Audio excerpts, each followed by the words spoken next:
Ngiyabonga, comrade yakhe. Over to you.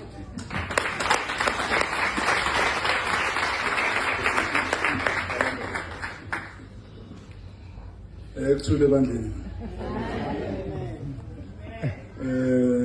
Gwaza Mkondo Gwaza. Commander Moni. Angifuni ukuqamba mama. My reason to come to church today is not because I promised to come back to church.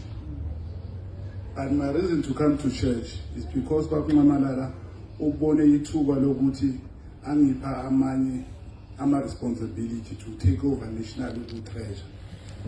Initially angizala I was a provincial.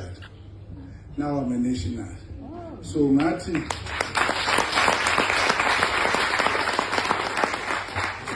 angiseli ngathi kuko konke ngathi angivula my first Sunday bengile isonto leli sabusiswa sabeka izandla ngathi kuyoba iphutha ukuthi ngiyocala Monday in the office ngandlulanga lapha engaqala khona inyanga.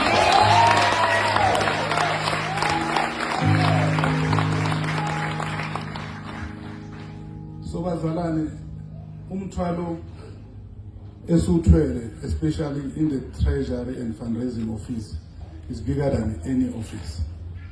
Multi-channelity office is not about only talking, it's to make sure things are happening.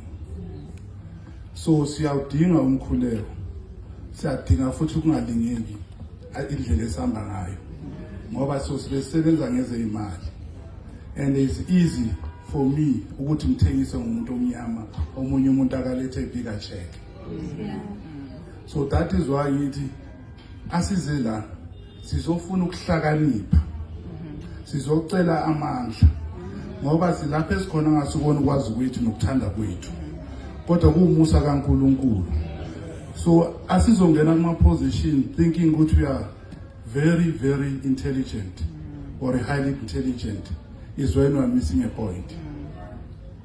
Ngoba lo mthwalo esukuma nje ubaMamalala ngathini ayike wonke ekumele ngabe yaku-enjoy as a former president wadecide ukuthi ngisazomlwela umuntu omnyama thina bese nasibone opportunity yokudlala. It becomes a problem. Kukhona ivesi ukuthi just mina asengumuntu weBhayibheli, but I know kunevesi lithi akukho ongandluli. But isimo esikuzo eSouth African siyothatha isikhathi ukuthi singandluli kuso if sizo allow umfundisi kunento ayishilo wathi ama-influencers if angeke siphile ngokweqiniso and we allow i-social media to influence us, to allow i-propaganda yabantu is to influence us, because once now uqala ulalela izinto emakhoneni you start losing the focus. So it is important ukuthi umfundisi uzosibeka izandla la ngiyazi ukuthi akasibekile akukho okuzosinqoba. Amen. Amen. Uthe umunye akangisendela imessage wathi uyawusebenzisa umuthi athi hawu asishaywa anisho ukuthi siyawusebenzisa umuthi kodwa angaba kuba ne-progress emntwini omnyama is might be associated with something that is dark. Abasho ukuthi bayakhuleka labantu ohamba nabo.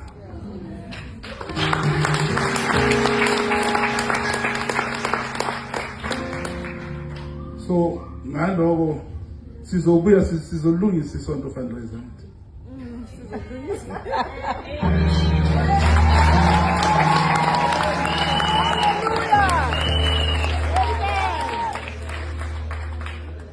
And you know, I always say, angihlala ngibheka ama-states wase-South Africa. Away with us black people, we are plus 50 million.